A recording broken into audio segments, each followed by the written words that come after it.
I know you're very philanthropic.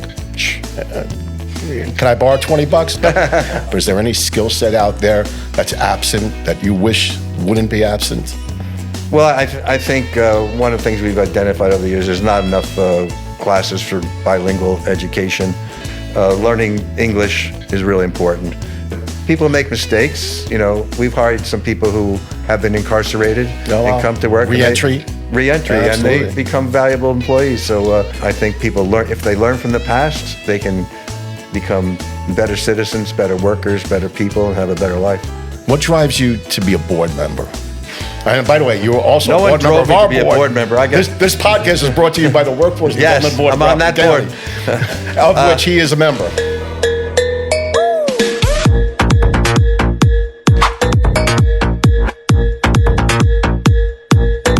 Welcome to Pathways and Possibilities. I'm Rich Gore from Rockland Works. Very excited about this episode because we have one of the more respected, or probably the most respected, people in Rockland County from a business perspective. He certainly has longevity. My guest today is the president of Beckerle Lumber, Larry Beckerle. How you doing, Larry? Good, Rich. Glad to be here. Man, longevity. How long we talking? Actually, before you even tell me how long we're talking, Yes. Can you describe the business? Because I know it is lumber supply, but I'm sure it's much more than that. So how would you describe the business of Beckerle Lumber? Well, as we say in our jingle, so much more than your home improvement store. I love that. So we consider ourselves a full-service home center. Beckerle Lumber and Building Materials. We have a full-service hardware store with thousands of SKUs. We have showrooms in every location, with kitchen designers on staff and salesmen who sell windows, doors, flooring, millwork, hardware, et cetera. So we consider ourselves a full-service home and business supply. Very cool, very cool. It's a family business. Family run since 1940. Am I right on that? Yes, my grandfather, Lawrence Beckerle, the first Larry Beckerle. I'm Larry Beckerle III. He started the business in 1940. He grew up in Pearl River and worked at Comfort Coal and Lumber down the hill. As a 12-year-old, he started working there. And by the time he was 50, he had become vice president of Comfort Coal and Lumber. And the owner died. The son took over. There was a difference of opinion. My grandfather moved on, and he bought a small business in Spring Valley on the corner of 45 and 59 in 1940. So he started the business in 1940, and 86 years, we're still here. So my father became the president after my grandfather, and then my brothers and I run the business now. Now, when did you first realize you were going to be in the family business? Did you always know this? You're growing up. I'm still not sure I'm going to do it. Huh? I'm still not committed. No, but how do you, as you're growing up? Well, in high school, my dad told my brother Steve and I, Steve's a year younger than me, come on, we're going to work. So that summer, we started working summer of 73, and we worked summers and during school vacations all through college. And even after college, I wasn't sure I was going to go into the business, but my dad, he wrote me a nice letter inviting me on board. I needed a job. I started working there, not sure what I was going to be doing, but here I am. That was 1977 when I started full time. Well, this is called Pathways and Possibilities and Family Counts. But let's just say it wasn't a family business. Did you see yourself doing something specific beyond the family business as you were growing up at a certain age, or did you always see it as the family business? And if you were doing something else, what would it be? Well, you know, I was a student of history. I studied history in college, and I thought at one point maybe being a historian or a teacher. But I didn't take that path. I took this path and living history, I guess. So and if you could be as open as possible, what are some of the challenges you encounter in a family business as you enter it? Like, what's that like? The dynamic? Well, the dynamic is you're on 24/7 when our family's very close. I have three brothers, my brother Steve, my brother Mike, my brother Matthew, and the four of us worked together for many years. My brother Matt's retired from the business now, but Steve and Michael and I are partners. We're equal owners of the business, and so we have the challenges of whether or not we agree and disagree. We don't agree all the time, but we can't let it affect our relationship, and we can't let it affect how we run our business. So you basically talk it out. No one fights it out. We don't fight it out. No, we don't fight it out. It's mostly by consensus, and we actually meet every Friday. We have a breakfast meeting, a stockholders meeting. We started that when my dad was still alive, and we now meet at City Line Restaurant in New City, and we talk about everything and anything, and including what we're doing with the family this weekend. So we kind of figure things out that way. So on that topic, what are some of the challenges now for the business that you encounter? Well, the challenges all the time has been personnel. So we have currently have 85 employees at Beckerle Wow. Lumber. We have 4 locations in the county, and we're very blessed. We have a very good staff, and we think that's what makes the difference. I mean, we emphasize customer service, but time passes on, and we're getting older. So some of the challenges are who's going to move up and take the place of some of this great experience and great staff that we have. And I think our average. We have 85. I think we did an 85th anniversary party last year. We had over 1,200 years of experience amongst our staff. Wow. And we have, probably half our staff has been with us 15 years or more, some up to 40 years.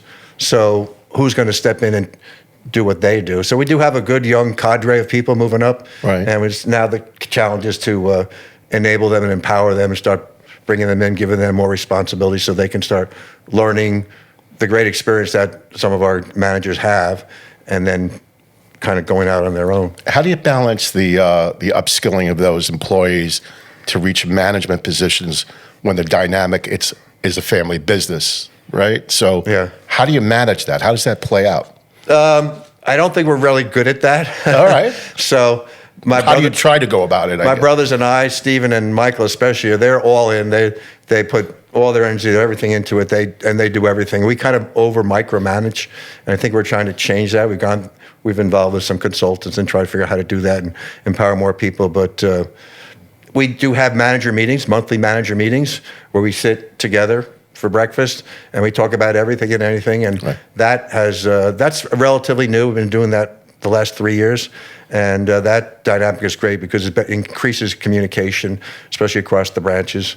And then we kind of say, well, what are our problems? And sometimes you come out of those meetings a little depressed. We have so many problems. We forget the big picture that we're doing things well. We've been around 86 years. And we're surviving, we're thriving amongst so much competition. But then we can identify in those conversations like, well, what about we need someone to do this? And what about so-and-so? Maybe promoting from within, trying to not just slotting people into a certain role that they play. The danger is someone does something well, you don't want to move them because how do you replace that person? But we have to take that chance. Right. We have to give them that person the opportunity to move up and, branch, spread their wings, and then hire new people. And we're always looking to hire new people. It'd be ideal to find someone who is experienced in our industry. Those are challenging people to find. So a lot of our people are entry level and they learn from the bottom up. I did that, but we have a lot of people who've done that. We've also had the benefit of getting great people through acquisition over the years. Some people who were in the industry and maybe their business closed or something like that. Like I can think of Phil Ellman, who he's a vice president of our paint. We're big in Benjamin Moore Paint. We have great paint staff at all locations. He had his own paint business for 37 years in Spring Valley. Elmere Paint was 2 blocks away. Wow. They sold Benjamin Moore Paint. We wanted to sell that line in Spring Valley. Benjamin Moore said, no, we already have a dealer nearby.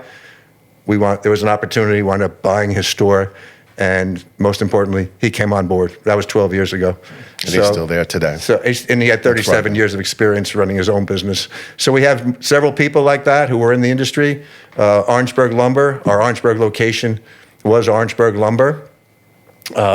They were having some challenges. We bought that location. So George Frost and Tom Holstein were the owners of that business, and Tim Frost, they came on board with us.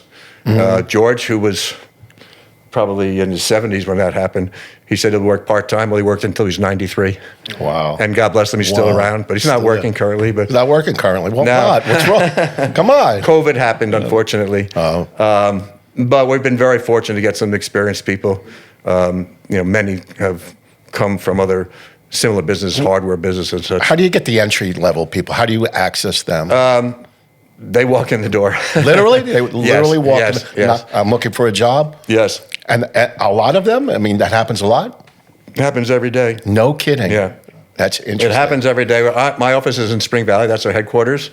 And a lot of people come in off the street or they know somebody and they walk in applying for a job.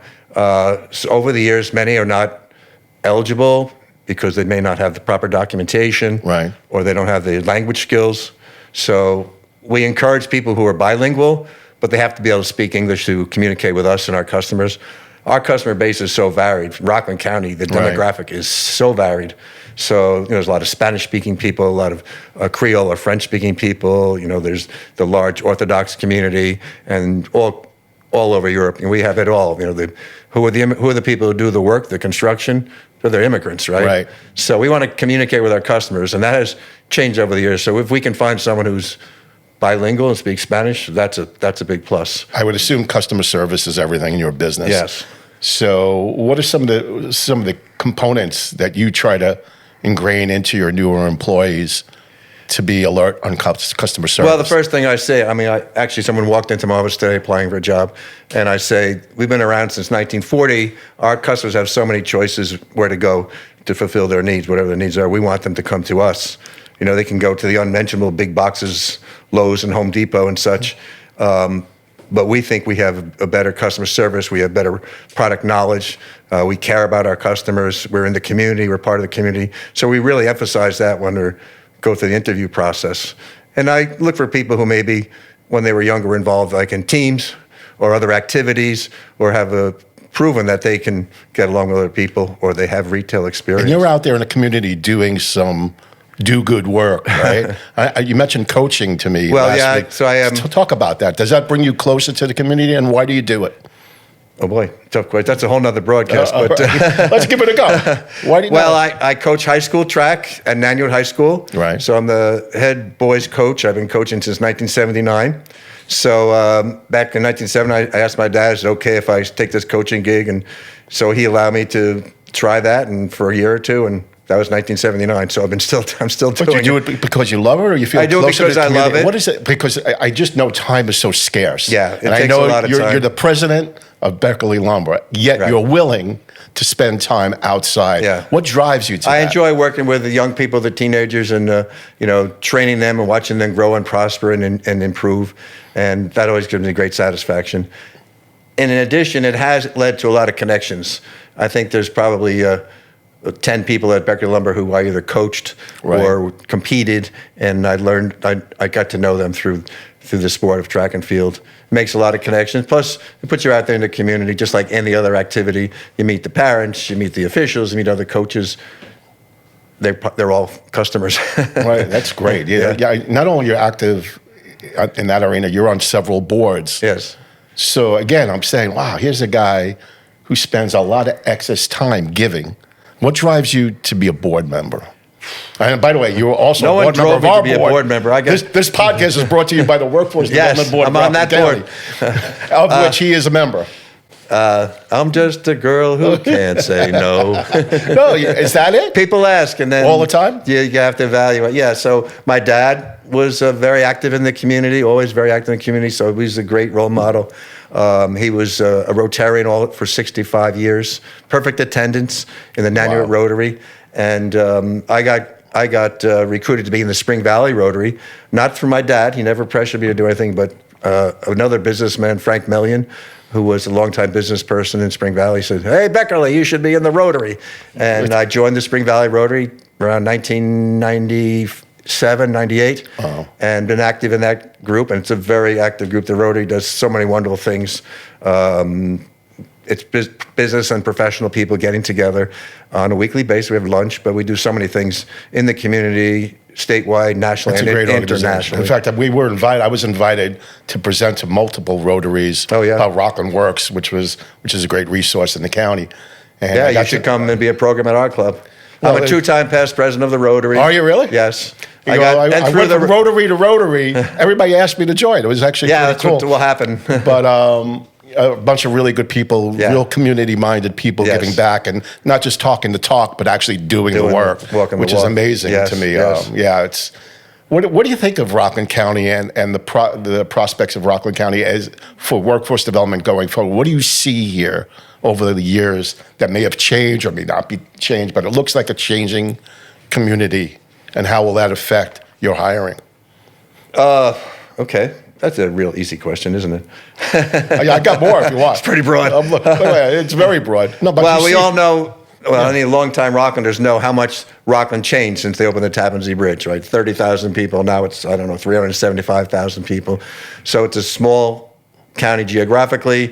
I think a third of it's park or half it's park. So it's very dense. I mean, just driving here from Spring Valley, there's a lot of traffic. Right. So that's one of the big problems is the traffic, the changing demographic, right? There's more and more, the Orthodox population is growing. Right. But that's an insular community. Insular, right? And we forgot to have kids. They have kids, they need to go somewhere. They're growing. So we need to embrace that and become partners and work together. Have you done anything with the Orthodox community, or is it? Well, they're a huge part of our customer base. Oh, okay. So that's great. So, yeah. So when there's a Jewish holiday, we are very slow in Spring Valley, especially. Right. But it's a big part of our customer base. They're great people. They're in some are in every day. Right. Either they're running their own businesses or they're managing properties, or their guys are in every day.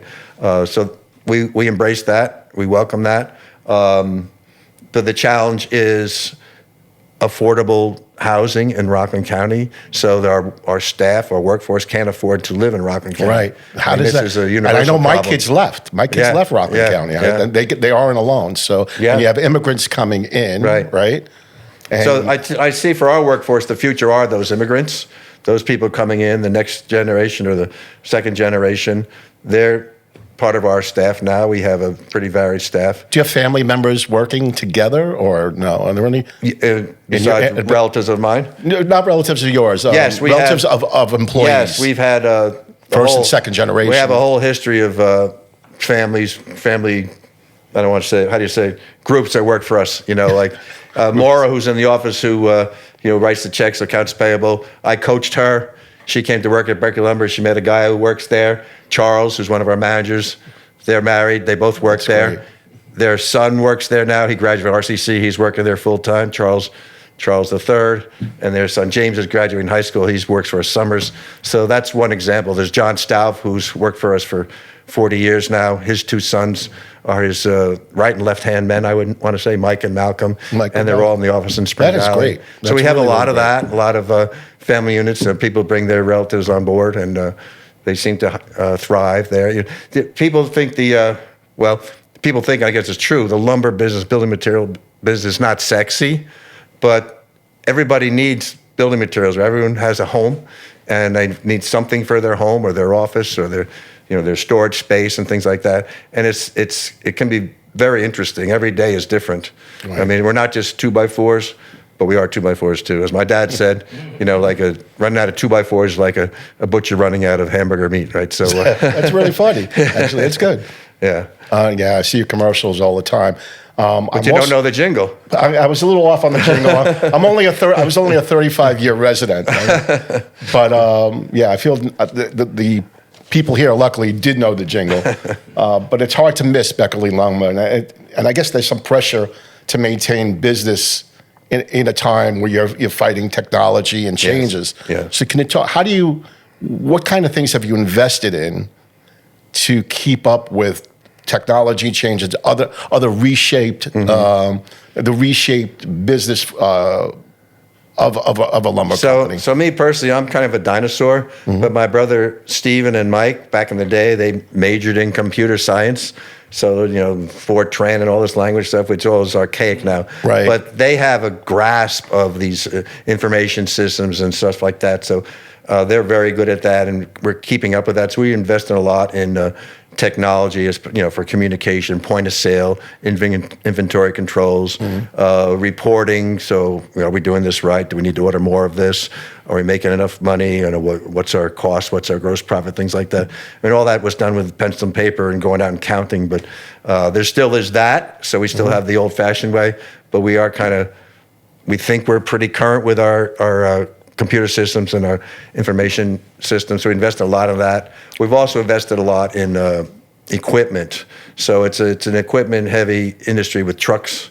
We have a fleet of 20 trucks. Right. We have 20 forklifts, always requiring maintenance and things like that. But we want to keep our fleet new and clean and up to date with modern handling equipment. So we have cranes on the back of trucks, boom trucks, which has a crane which can place the product where the customer most wants it. We also invested recently in a couple of these trucks with piggyback forklifts.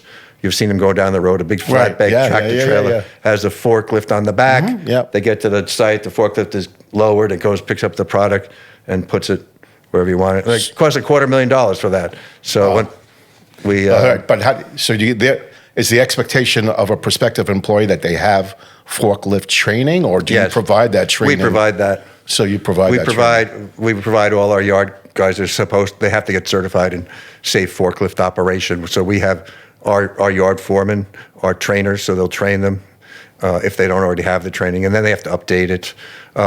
Our drivers of the larger trucks over 26,000 pounds are required to have a commercial driver's license, a CDL.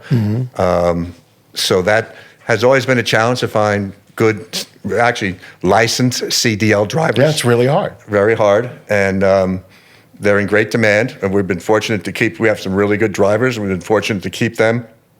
But they can go elsewhere and make a lot of money.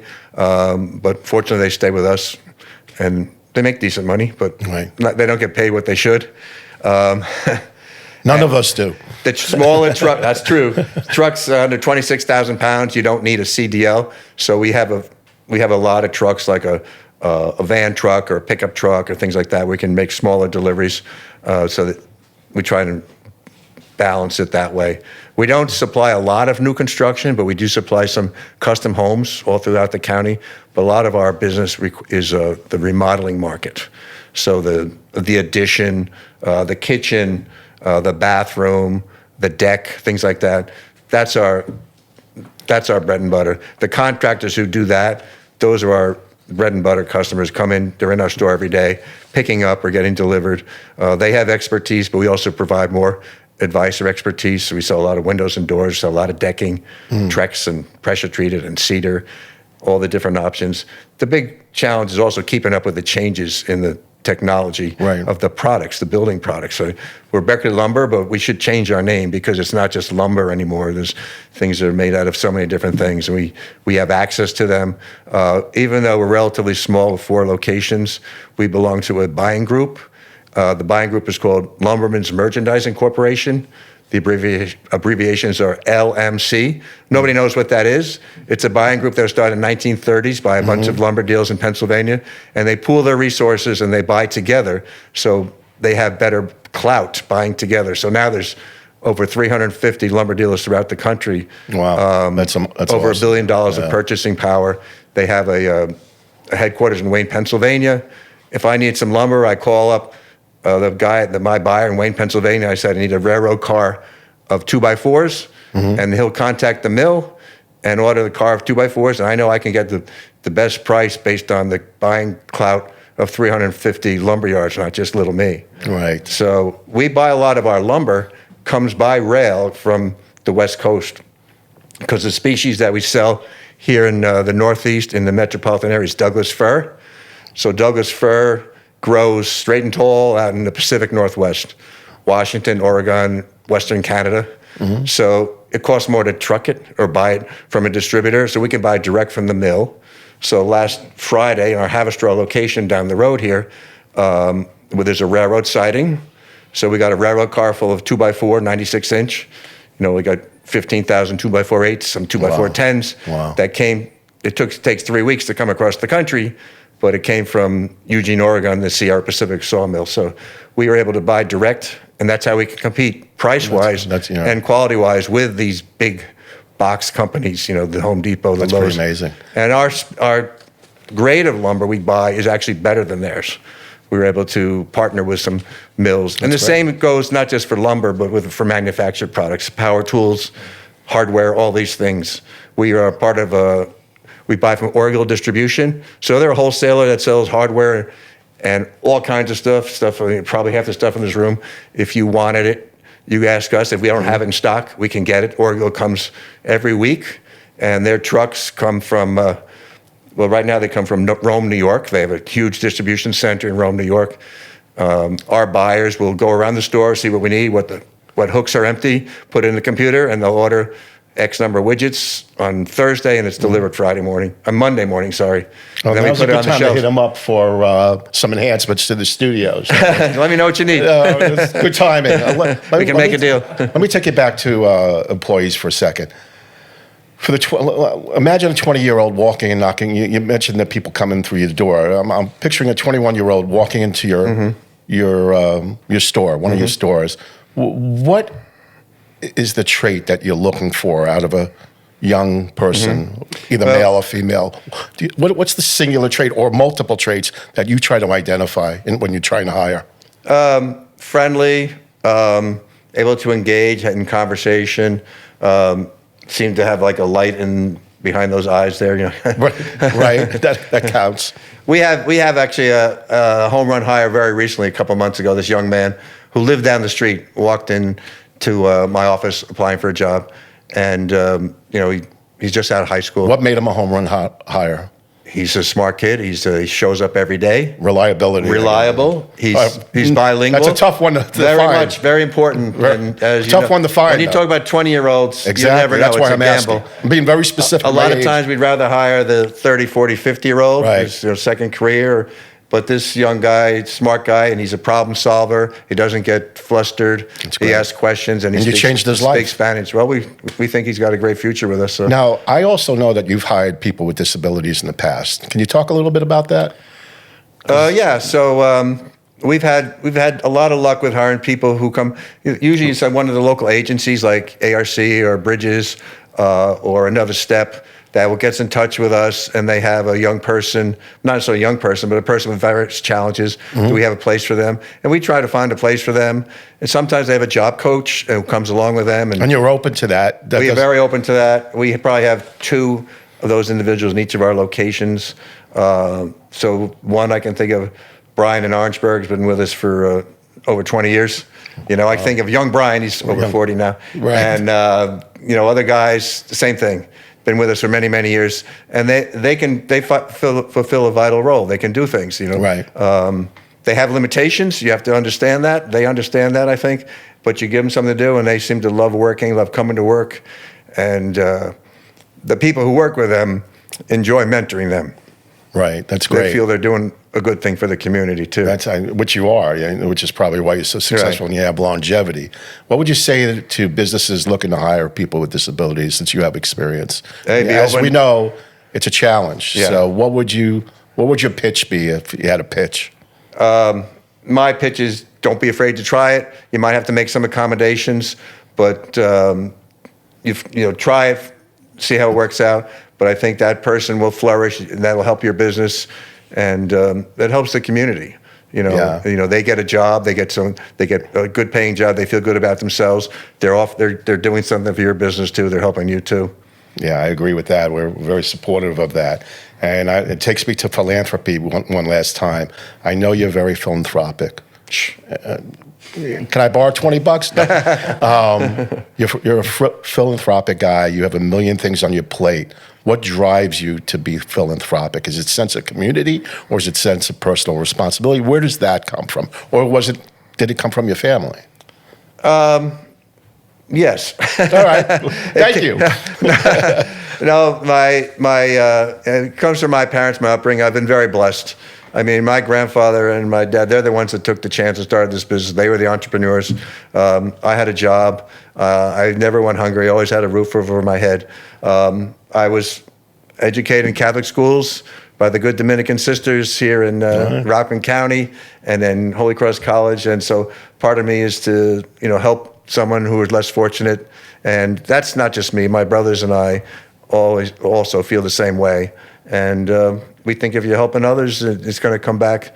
And, you help them, they'll do better. And that comes back in many ways. You're a good egg, my friend. You're a good egg. The community is very lucky to have you.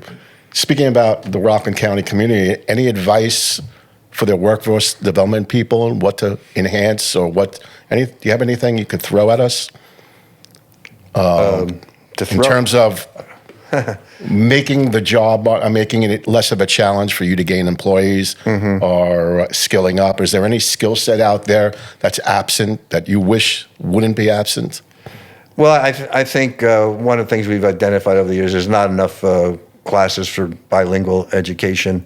There's a lot of people want to work, and they come in my door, and we just can't hire them because they can't. We give them a written test, and they can't do the math skills. They're not just bilingual, but some of it's educational skills. People from other countries just haven't had the same education level, and also some people here haven't had the same education level. So learning English is really important, and math skills, basic stuff like that. And then communication skills. But we can overcome all that if they'll show up. People have to learn to be responsible. So I don't know if workforce development can do that. Right. It's part of it's the parents' job, right? Part of it is, young people have to learn. Sometimes they have to learn the hard way. But people make mistakes.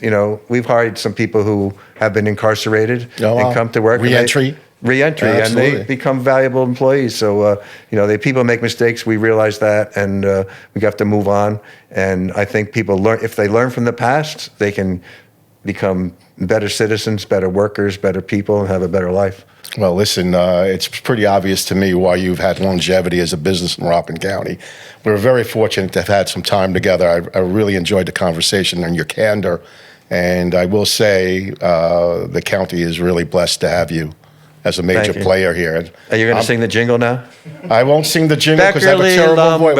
What is it? It's a family tradition. I'll let my daughter sing that. All right. All right. Thank you, Larry. And on behalf of the Workforce Development Board and Rockland Works, thanks for spending some time with us and giving some really cool information and important information to the listeners out there. I'm Richard Gore, the host of Pathways and Possibilities, brought to you by the Workforce Development Board of Rockland County. Thanks for tuning in. Good luck, stay safe, and go Knicks. Thank you.